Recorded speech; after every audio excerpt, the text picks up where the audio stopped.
Igsoon, kumusta? Mayong gabi na sabliha kanimo nga kanunay nagasubaybay nini nga programa sa Jesus is Forever diri sa CBC ICDO. Sa bisan asa man nga dapit ka nga naminaw karon nini nga programa sa Luzon, Visayas, Mindanao man o bisan pa man sa gawas nga bahin sa nasod.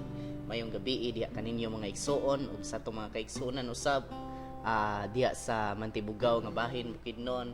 May gabi diha kaninyo mga igsoon maayo. I pray nga maayo mo sa kahimtang nga nagtan-aw nini nga programa karon with Bishop Weng Pacheco. Igsoon ani na pud tay awit karon no unas tanan sa dili pa ta magsugod sa tong programa ato sang awitan ang atong buhi nga Dios tungod sa iyang pagkagamhanan, tungod sa iyang pagkamaayo diri sa atong mga kinabuhi. O kini nga kanta day mga igsoon nagaingon nga kinsa man lang ta para pakamatyan ni Jesus, no? Unsa bay bili nato aron iyang kaluy-an, unsa bay bili sa tao para iyang pakamatyan. Apan tungod sa dako nga gugma niya, no? Wala siya nagtan-aw sa atong kagahapon, wala siya nagtan-aw sa atong estados kinabuhi. Ang iya lang nga para mahinluan ang matag usa kanato.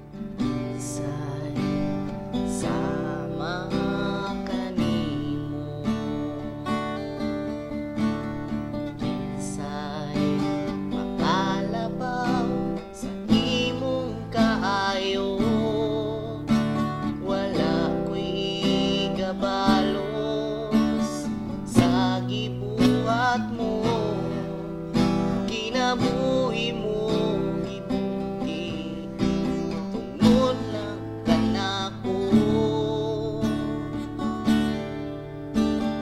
Kinsay sama kanimo, kinsay makalabaw sa imong kaayo.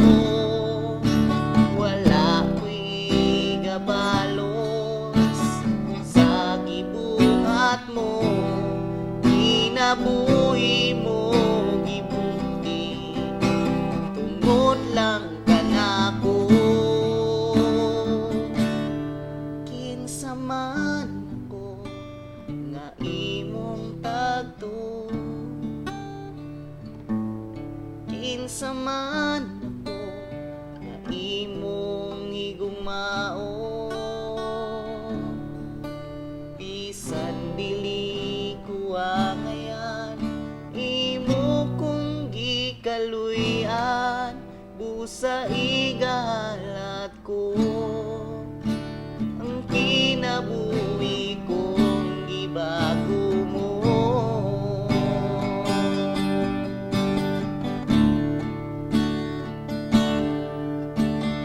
Kinsay sama kanimo, kinsay makalabaw sa imong kaayo. Wala ko'y gabalos sa gibuhat mo, kinabuhi mo gibuti tungod lang kanako. Kinsa man ako nga imong tagdo, kinsa man ako nga imong higugmao,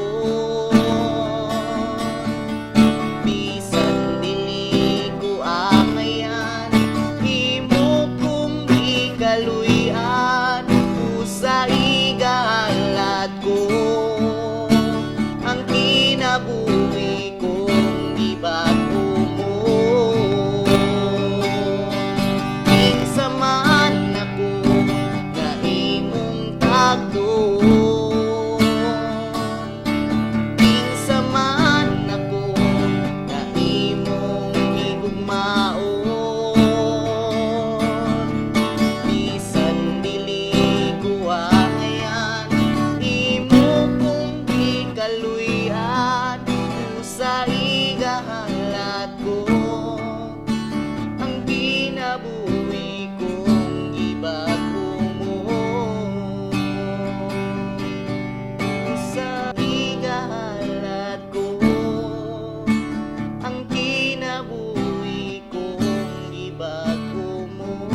Maayong gabi sa tanan. Daygo ng Dios mga igsoon, maayo ang Dios sa kinabuhi sa matag usa kanato.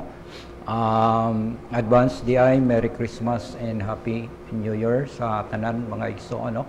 Sayid ko nga karon udiyo panahon karon nga dapat na ang forgiveness, na ang paghigugmaay. Kabalo ba mo kung unsa ang lifestyle dapat nga atong sundon?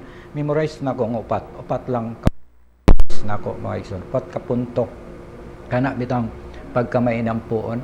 Kay si Pablo baya nagdasing nga to sa Thessalonian na nagsulti siya nga pray without ceasing. Nganong nagpadayon siya nga ayog undang ampo nga tungod kay daghan lagi kay problema panghitabo sa kinabuhi labi na sa mga alagad sa Ginoo. So usahay baya ang mga alagad sa Ginoo masulayan pa gyud, masulayan pa naay dapat nga iampo di makaampo kay ning tolerate sa gitawag mga igsoon nga murag napay komentaryo nga gipalusot sa usa ka alagad. Sometimes ingana ang mga panghitabo, no, nga ang instead prayer na lang diretso mo comments pa ba mga lagi mo lagi na, no. So sometimes ingana, so ang gisulti ni Apostol Pablo is kana bitang magpray na lang ka, ampo na lang kay nga naman tanan man masipiyat, no? Nga na dapat ang buhaton sa Christian. Lifestyle dapat na siya. Lifestyle sa usa ka Kristiyano. Butang nato karon kay December man ato na siyang i-apply. Atong siyang i-apply kay ang December ba is nataw ang atong Ginoo. Ang uban ani dili man gid mo approve, no? Di mo approve nga sa December nataw ang uban. Moingon sila January na nataw si Jesus Christ. Pero for me sa ako, no, kani nga bulan or sa January sa ako is usa lang gyapon ang akong prinsipyo. Nagpasalamat ko nga natao si Jesus. No? Nagpasalamat ko nga natao si Jesus. Nga naman tungod kay para masalbar ta mga igsoon sa atong mga kinaiya, di mata maluwasan na. Kanang kinaiya nato, kanang batasan nato, di ta maluwasan na. Mga igsoon, pagkahakog nato, pagkagarbuso, maluwasan na. Pasalamat ta kana si Jesus. Kay siya gyud ang makaluwas nato gikan sa atong mga kinaiya. Kung moingon ang Ginoo nga mo ni ako gusto nga inyong buhaton, dili nato na ma-perfect mga igsoon, di nato na ma-perfect, napulo ka sugo gihatag na sa Ginoo, wala mabuhat mga igsoon sa katawan sa Ginoo labi na kang gipanguluhan ni Moses. No? Wala na buhat, wala na himo nga naman tungod gahi dili sa yon. Dili sa yon siya buhaton, mana nga nagbuhat siya og grasya. Ang grasya mga igsoon karong panahon na iyang gihatag. Manang moingon ko mga igsoon nga ang kining sitwasyon nato karon Pasko, no, dapat naa ang gitawag mga igsoon nga kinabuhing balaan. May nampuon, balaan, may gugmaon, malagharon. Ganang upat ka punto. Dapat mauna siya. Kung saan mo pag-alagad kung nasuko ka. Saan mo pag-alagad kung nangluod ka. Saan mo pag-alagad kung nagtuon ka pag hinakog. Saan mo pag-alagad. Dagan mga igsoon nga kuan nga dapat nga kanang kinabuhion. Kay pangutan-on ta sa Ginoo karon mga igsoon kung nakahimo ba ta, mayon man gitag wala. No? Walay perfect, walay hingpit mga igsoon. Tanan sipya, tanan sayop sometimes sa atong kinabuhi. Pero kung nisunod lang yun nato na ng mga lifestyle diha sa Kristohanong kinabuhi, salamat sa Ginoo na grasya. No? Salamat sa Ginoo. So, now, padayon nato mga igsoon ang pagtuon atong miyaging semana atong gitun-an may tungod sa kanang gitawag og justify the wrongdoing. No? To justify the wrongdoing. Nakita nato diha mga igsoon sa hinubay nga kining ang Dios ning bisita sa iyang gibuhat. Ambot pasabot wala nagpalayo ang Ginoo tungod kay kanang nasayop sila dili ni fellowship. Nangita lang siya. Siguro mayon ta nga wala man nakita lagi sa Ginoo. Ang Ginoo dili siya omnipresent. Di ba? Nakita niya. Pero ang sala mao'y nagtabon sa ilang pagsupak. Magpray ta, amahan nga Dios, salamat kaayo ning dapit sa kagabiyon. Salamat Lord, nga i-bless ang matag sa tagay kami hunahuna Ginoo nga madinaw tanong kasing-kasing mapuyan si mong mensahe. Salamat Lord. In Jesus' name. Amen. Ang sa mga gusto sa Ginoo, aning Genesis chapter 3, 9 to 13. Nga nakikfellowship pa man, gihapon siya, maski nasipyat, o nasayop, o dili lang sayop, nga gamay, nga sala. Kamatayon ang gideklara sa Ginoo, nga kung mukaon ka sa bunga nining kahoy, mamatay ka. Mga igsoon. So, unsa na nga sala, gamay, dako. Ibutang nato na nga dako gyud na siya nga salaon. Pero nganong nakig-fellowship, nganong wala sa Ginoo ang tao, diretso unta niya to giwala. Diretso unta to niya gikuan baka nang kana bitang gisalikway kay magbuhat siya glain. Magbuhat siya glain. Dali ra man kaayo sa Ginoo ang pagbuhat og lain nga tao. No? Pero wala niya buhatan, nakig-fellowship gihapon siya. Lahi man sa kuan, lahi man sa tao kay pag once makasala ang ato nga igsoon, mangluod man dayon ta, di dayon tagtingog-tingog. Pero aning panahon na mga igsoon, ang nahitabo, nanawag pa ang Ginoo. Adan asa ka? Nanawag ang Ginoo, nanawag ug nag-remind sa iyang gisugo. Nag-remind. So, tanan mga igsoon, almost pila na ta katuig na nga lagad. Naniguwang naman siguro ta. Sa ako lang is 20 plus na ko na master mga igsoon. Sambot pasabot kung ang akong outline every week mga igsoon na ko'y outline na sobra na sa libro siguro. Dako na kayo na nga libro nga nahimo mga igsoon. Pero nganong nag-study pa ta, nganong nagtuon pa ta og kailangan pa og reminders sa ato. Alang nga makalimot ta, daghan ang problema panghitabo mga igsoon. Kung dili nimo bansayon pag-ayo ang mensahe nga dapat nimong iistorya, dapat nimo nga kanang iwali na mawala na siya mga igsoon, mawala ang dihog, mawala ang power, mawala malimtan nimo. Kung dili permanente nimong iriiko. Dili ibalik-balik nimo ang mga bersikulo nga imong na-memorize mga igsoon, malimtan na nimo nga naman tungod kay nawala na si mong hunahuna. Manang always dapat gina-memorize nato na sama sa usa ka sundang mga igsoon nga kung permanente lang tagamit sa sundang unya pagkatapos di na to bayron na di na nakadulot,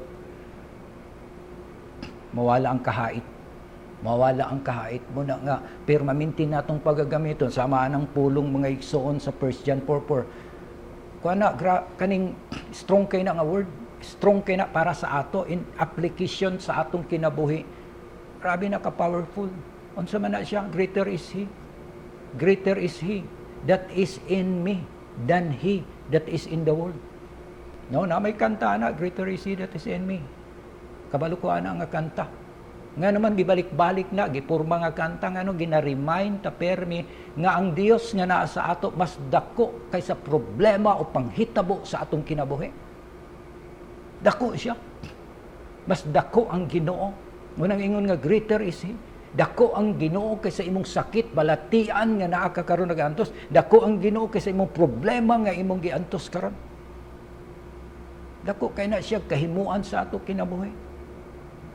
Ngunang dako na siya nga hope ni paglaom para sa ato kung atong madunggan. Naa pa di ay mas dako. Dili di ay kay nga akong sakit mas dako. Ang dako di ay ang Ginoo di ay mo'y dako nga kaya niya. Kaya niya. Nasakwaton ang akong problema. Pasanon ang akong sakit. Mga igsoon. So, yung anak nga mga sitwasyon. Now, dinhi, ang Ginoo nagbisita. Anong nagbisita siya? Tungod kay ginasukod sa Ginoo kung unsa gyud kinaiya. No? Sa church, daghan kay kinaiya sa church, ug daghan kay membro, daghan kay kinaiya. No? Dili pare-parehang kinaiya.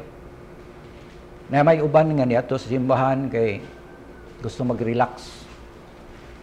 May uban nga niya to sa simbahan kay matulog lang. Kay bilar. May uban niya to sa simbahan kay nisimba gyud. Ug uban niya to sa simbahan tungod kay dagko kay problema. Dagko kay siya kay problema. No? So gusto siya makadungog og kanang hope. Gusto siya makadungog nga naa pa di ay matud pa nga mensahe nga mas maka-cure sa iyang gibati. No? So, mana nga niadto dito sa church, naiuban nga nianha nga makasala pa gyud, no? Wala pa nag-accept, wala pa nakadawat, wala pa nakahinulso, nisulod sa simbahan. So dili pari-pariha ang kinaiya diha mga igsoon, dili ingon nga matured na ni sila tanan, gadugay na kani dili. Samara na sa sakit balatian mga igsoon nga mitakboy usahay sa atong lawas. Ang ato mismong edad bata pa pero ang ato nga sakit na sa 50, 60 na. Ang atong gibati sa parts sa atong lawas. Atong lawas mga igsoon, ang atong edad is 20 pa, pero ang atong lawas is naana sa pag-assist sa 60 anyos na. Ngano tungod kay ang sakit sa 60 mao na imong gibati. So normal na siya sa panahon karon mga igsoon kung dili i-brood na to ang atong leadership. Yun sa mandiha ang magpadayang. Magbuhat na lang tagbalay mga igsoon nga atong pader pertintaasa para di ta manistorbo silingan. Yes, ingana na lang yun ang mahitabo. Nga naman tungod kay wala tay pakialam kung mutabang ta, maghuna-huna ta nga basin og magkomentaryo na po ning akong gitabangan nga kanang nitabang lang ni kay naay plano.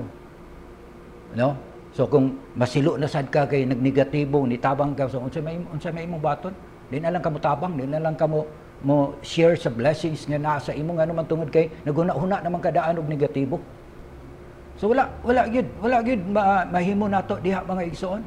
Gani na magani daghan tao mga igsoon nga maski halos nagkabangga na sa dalan, di man gani mo sampit. Nga naman kay nahadlok siya kay kung mutingog siya, musampit siya, insultuhon siya. No naana nga mga kinaiya. Nanana siya nga mga kinaiyahan mga igsoon. Mo na nga kailangan nato ang Christian lifestyle dili atong kinaiya kundi ang kinaiya sa Ginoo. May ma-establish nato dinhi mga igsoon. So to justify the wrongdoing. Ganina nagsulti ko mga igsoon nga mahitungod ba sa ning sitwasyon sa 3:12 si Adan, no? Ang forbidden fruit ginabawal gyud unta kay forbidden man siya.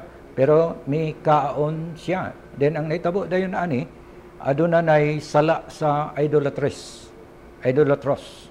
nga sala, no? Gitawag siya og palliation of sin, no? Excusing of sin, condemn. Nahitabo na dayon na ana nga naana siya gitawag og mga artikulo mga igsoon nga excuse me. Excuse me tungod kay gisugo rako. No? Og ikaw gisugo nga sumbagon nimo si Kwan, nakinsa may nakasala ang nagsugo or ikaw nga nanumbag. Siguro ka man duha. Pero kay tungod kay nisugot ka nga imo siyang sumbagon, nakasala ka. Bot pasabot ang imong sala kay nanumbag ka. Nang sala pud sa usa, moingon nga gisugo man ko niya nga sumbagon ako siya. So nito ako siyang isumbag.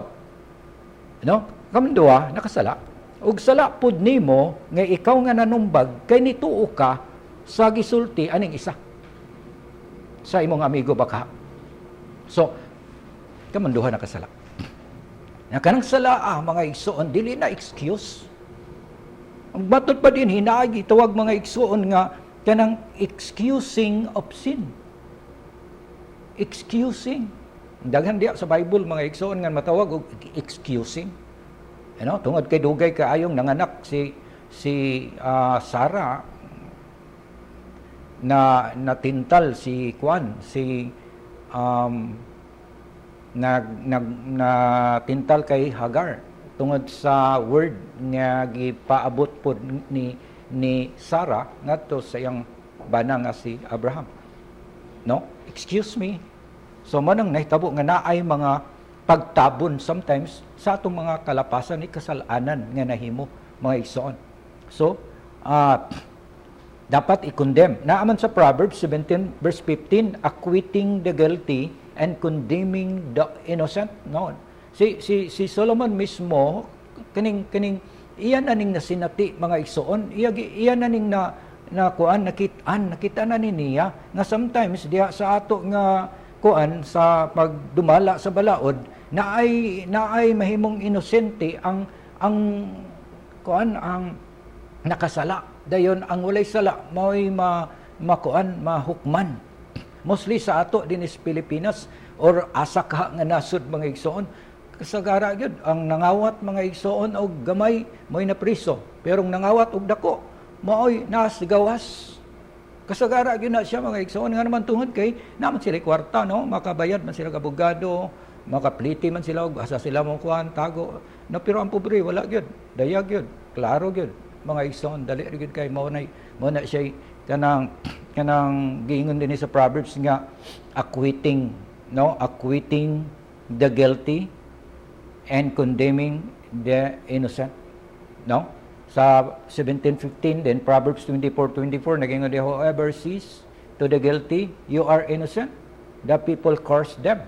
No, naapod reaction sa mga tao mga igsoon nga ikaw nga naadiha nga among isulduan nga mahimo kang maghuhukom no diha sa ato nga sa atong korte. Gisulduan ka sa mga tao pero nganong imong gi-acquit ang nakasala. Nganong gi-acquit man nimo? So ang mga tao di malipay, manunglo ang mga tao, anak mga igsoon nga naman tungod kay dili gusto sa tao nga kining mahimong gawas nun ang dautan. Now kini nga sitwasyon karon mga igsoon sa leadership karon sa atong nadunggan sa grabe sa social media mga igsoon, no? Tanawa ra gani unsay gisulti sa atong mga leader, unsay gisulti. Ang gisulti sa atong mga leader mga igsoon, wala ko nakapangawat, di ba? Pero nagkaon na siguro sila adtong ilang gikawat. Or mao nakakadto ang ilang gibayad sa ilang kurente, mao na to'y ilang gipalit sa pagkaon, ug mao na to'y ilang gisakyan-sakyan, ug mao na to'y ilang gipuya, nakapalit ka siguro og balay, nakapalit og sakyanan, nakakaon na, pero mingon gihapon nga wala ko nangawat. Mao gina permi ang atong gakadunggan.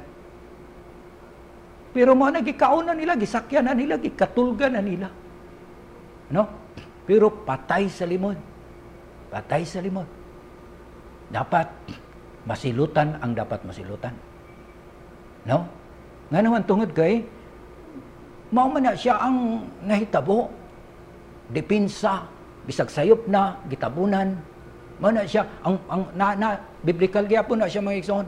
Naana sa panghitabo og almost always atong madunggan mauna nga mga sitwasyon. Nga salamat sa Ginoo mga igsoon unta mag-enjoy ta karon nga panahon kay Pasko man karon. No, mag-enjoy dapat ta, magmalinaw, magmalipayon, madaogon kay kung moingon ta karon mga igsoon nga kinsa may naghatag og kalinaw, kinsa may naghatag og kalipay, kinsa may naghatag sa imo og mayong plano. Di ba? Ang tao ba? Ang imo bang silingan? Imo bang pamilya mo'y naghatag ana? Imo bang kwarta mo'y naghatag ana para nga magbalinaw, magbalipayon ka? Dili oy. Originally ang naghatag ana mga igsoon ng Dios. Ang Dios mismo mo'y naghatag og kalinaw para magmalinawon ka taliwala sa kagubot. Kalipay. Ang Dios mo ay naghatag kanimo kalipay, dili ang tao, dili tungod kay kwartahan ka, dili tungod kay professional ka, o daghan pants nimo, sumusunod nimo kay artista ka, dili. Ang naghatag sa imo mga igsoon na anang kalipay mo ang Dios. og naghatag sa imo ang maayong plano. Mo nang matag usa walay right ang matag usa nga hukman nimo ang imong isig katao. Wala kay katungod sa paghukom ana. Ano man tungod kay ang sulti sa Ginoo, di ba? Jeremiah 29:11. My plan for you. Dili man tao mo'y nagsulti ana, mga igsoon, ang Dios mismo mo'y nagsulti ana. Mo nang lisod kaayo para sa ato nga maghukom ta sa atong isig katao nga wala kay ugma. Kay ang Dios mismo mo'y nagsulti nga naa kay ugma. Amen. So dapat mas establish na sa atong hunahuna, sa atong kasing-kasing. Puyo nga malinawon. Puyo nga malipayon. Puyo nga naipaglaom. Dapat mauna siya, mga igsoon. Dili kay magtago ka na diha kay mao ni akong papel permig hilaka. Tago ka na diha kay mao ni akong papel dinaog-daog. Dili man na mo'y plano sa Ginoo sa imo. Ang plano sa Ginoo sa imo, magmalipayon ka, magmalinawon ka, o musukses ka. Mao na siya plano sa Dios sa matag usa ka nato. Salamat sa Ginoo mga igsoon, no? Ang gusto lang sa Ginoo nga atong buhaton ani, number 1, ayaw na i-justify ang sayop. Kundili, dawatay ang sayop. Ikaduha, ay kanang wada sa imong hunahuna nga pag nakasala ka biyaan ka sa Ginoo dili makigfellowship gyapon sa Ginoo, duawon gyapon ka sa Ginoo kay gustong maminaw ang Ginoo kung gidawat ba nimo nga nasayop ka. Then ikaduha, wala magmatter sa kadaghan sa imong kwarta nakapalit kag maayong mga sapot, maayong damit. Wala magmatter kaning mensahe mga igsoon. Mao na siya ang mga mensahe ani. Wala magmatter ang Ginoo nga maayo kaayo imong sanina ka nagsimba ka. Wala magmatter ang Ginoo ana. Yes, okay ra nga magbarong ka, okay ra nga tsada kayo imong sanina. Magkasal man gani, magrenta pa man gani tag patsada kay nga sanina. Mga maninay pinakakusgan ng mga sanina mo gyud pagsulob. Pagkanindot kayo mga igsoon, ang gakasal pod, gwapo kayong sinina. Nga naman tungod kay ora pa og gihatagan atong bungga nga selebrasyon kanang mga butanga din sa atong pagsimba mga igsoon, mas nindot gyud nga nakapurma pud ka magsimba. Pero hibaw mga igsoon, dili sa imong gisulob sa kakwartahan nimo. Sa professional ka, artista ka, dili. Wala galantaw ang Ginoo ana. Naglantaw ang Ginoo sa kasing-kasing sa tao. Tanang misulod diya simbahan dilantaw sa Ginoo kung unsa ang iyang naa sa sulod sa iyang kasing-kasing. Kaya na nagsimba diya, mapagpamantay lang. Ato ko simbahan karon kay maglista ko pila ka buok ang mga kuan. Ang akong mabantayan. Panghimantay lang. No? Ang naiuban po diya nagsimba mga igsoon simbahan na maligya. Ang saan mo pagsimba kung maligya ka? Dapat unya na ka mamaligya ang mansimba. So kinahanglan na siya mga igsoon nga nauntay proper nga mahitabo diha sa atong pagfellowship. Ang tinuod ba? Unsay tinuod mo na atong buhaton. So dalago ng Ginoo, Merry Christmas and Happy New Year sa tanan. I hope nga magmalipayon, magmalinawon ta dinhi aning nga panahon karon. So tutok na tong atong mga mata ngadto sa Ginoo. Di nato itutok sa mga problema ug panghitabo mga igsoon. Dalago ng Ginoo. Sa tanan nga wala pa nagdawat kay Jesus nga Ginoo ug manluluwas sa kinabuhi nato. Dawata si Jesus nga Ginoo ug manluluwas. Sabat sa akong pagampo, amahan nga Dios, salamat nining dapit sa kagabiyon. Ni-surrender ako sa akong kaugalingon. Nagapangayo og pasaylo sa tanan akong mga kalapasan. Saylo ako Ginoo. Dawaton ko ikaw nga akong Ginoo og maluluwas. Og maningkamot ko Ginoo nga makaalagad ko diha sa imo. Biyaanan akong mga sala nako. Ug makaalagad ko diha kanimo. Di ko maglantaw sa tao kung maglantaw ko sa imo. Para mangalakaw ako nga malinaw ug malipayon ug madaogan. Salamat Lord sa kaluwasan. Sa tanan usab Ginoo nga nagsakit, nagbalatian karon nagampo ko sa kaayuhan. Sa tanan nagkasakit kay kasalanan ilang alimpulong payon sa ilang lapalapa. I declare healing right now sa ilang makabot nimo sila sa paghikap o mabati nila ang milagro nga nahitabo sa ilang kinabuhi, Lord. nagampo ko sa kumanang ngalan ni Jesus. Salamat sa pagluwas o pag-ayo. Dalaygon ka sa ngalan ni Jesus. Amen. Kung nagahigayon mga igsoon, Merry Christmas and Happy New Year sa tanan.